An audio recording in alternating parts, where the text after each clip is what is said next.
talk about Andre Iguodala because when asked about his Warriors' future, he said, quote, "I will be here next year for sure. I'm pretty confident we'll have our core back and try to make another run at it." So, Richard, how many light years do you think Iggy has left in him? Well, I think Iggy's done such a great job turning himself into just a 3-and-D guy, minus the 3, the being consistent. But I'm saying, like, he hit a very big 3 earlier in this series, Richard. But his ball handling is so important to them, and all the different things that he can do. I just feel like he's very, very important to their success. Oh yeah, he's. I talked to him. I think he's going to play maybe 1, maybe 2 more years, and then hang it out. But he's had a great career, so I'm glad for him. Benjamin Button, man, he looked great out there. He keeps on trucking. Let's talk about Dirk Nowitzki living his best life in retirement so far. He said recently, quote, "It's been everything I dreamed of. Drinking, eating, everything in sight." Channing, you recently retired. Yeah. Have you had as much fun? Look at the smile on his face. Look at the smile. Yeah, man, but listen, look. So I gave myself 10 pounds, and then like a week later, I was like, damn, that came fast, man. It was like trying to run in front of a car. But how's that belly? How's the belly? It's not too bad. It's not too bad. It's not. It's bad. It's bad. I might wear a shirt to the pool now. No, it's gotten that far. Speaking of retirement, Tony Parker told our friend Mark Spears he is retiring, saying, quote, "I decided I'm not going to play basketball anymore. I can't be Tony Parker anymore." Zach, what will you remember most about Tony's career?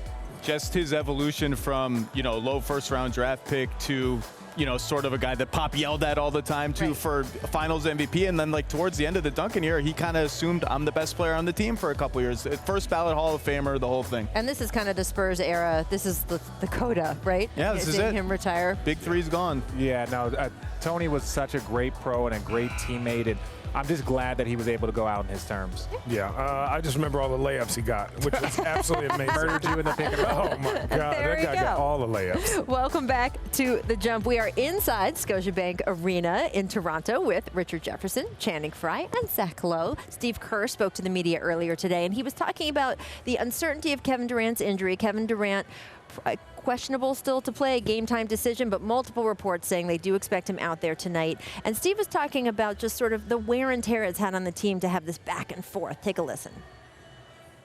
He wasn't cleared to play until after game 4, and now he's had a couple days practice. So I think there's a much better sense of, all right, there's some clarity now. But it's been frustrating, And we talked about it when the injury occurred. Pretty vague, a lot of gray area. When you combine that with the scrutiny and the media coverage of the finals, we've just been in the spotlight. He's been in the spotlight, and it's been tough. I thought that was so interesting, and you heard Steph Curry say when we sat down, he goes, "We all trust Kevin knows his body, but it's the intense scrutiny of every hour. Is he playing? Is he not playing? That's wearing." So if they have some clarity on that, that could influence tonight as well. How effective, Zach, do you expect Kevin Durant to be tonight for the Warriors? I mean, I have no idea. Obviously not 100%. That would seem incredibly unlikely. I mean, you guys can speak to this better, but calf injuries are tricky, and coming back in the finals after not having played for a month or whatever it is, I mean, he'll help, but I don't know how much. We'll see. How many minutes can he play? Start there. Well, they were saying that there's no minute restriction. They just want to go based off how he feels. But now, obviously, you don't want to strain him, but I still stand by this. Steph has to be the aggressor. Right. He's got to be the dominator, and then KD gets in. Now, by the time if they're able to extend the series to a 6 and a 7, we could see KD be a dominant player. But if they really want to go out there and try and win this game, those guys, because the spacing will be completely different with KD on the floor, and they have to utilize that, not trying to utilize him. I think, to be honest, I'd play KD about 20 minutes tonight, personally. I'd try to put him out there the first 6 and then let him get some rest, see how he's feeling, and put him against the second unit. I think sometimes when Steph or Clay goes out, put him against the second unit. Don't let Kawhi guard him, right? And then really attack him. Get him some easy, get him going early, let him test it going. But like Richard mentioned, he's not going to come back and be 100%, but a 5 KD is almost one of the better players on the court. Well, look, and by the way, you already have Steph Curry and Klay Thompson and Draymond Green and Boogie Cousins and a host of bench players out there, so they don't need him to be the supernova KD. They just need those extra, 10 points, whatever he can give them tonight.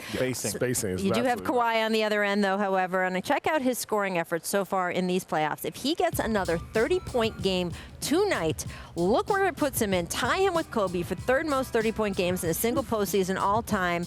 And I guess the playoffs could end tonight. He'll be happy if he ends up tied for third, because that means the series is over and he's holding a trophy. But he could sell more games to move up this list. What do you think the Warriors should do, guys, to try to keep Kawhi to under 30 tonight? I mean, well, first of all, who's going to guard him, right? Because before the series, it was like maybe KD would guard him if he came back. Can KD actually do that? And if not, I don't know if their backline defense is good enough for, just help a little less and this and that off the shooters. It's hard. Toronto is too big. You can't double team him because then you have Serge, you have Mark on the glass, Siakam. So I think you just let him get 30 and then whatever that is, and let everyone else shut. He might get 50 though if you let him. Yeah. Well, what they tried to do that earlier in the series, and everybody else on the Raptors killed him. It's going to be so good. Check out ABC tonight. Game 5 coming up from Toronto.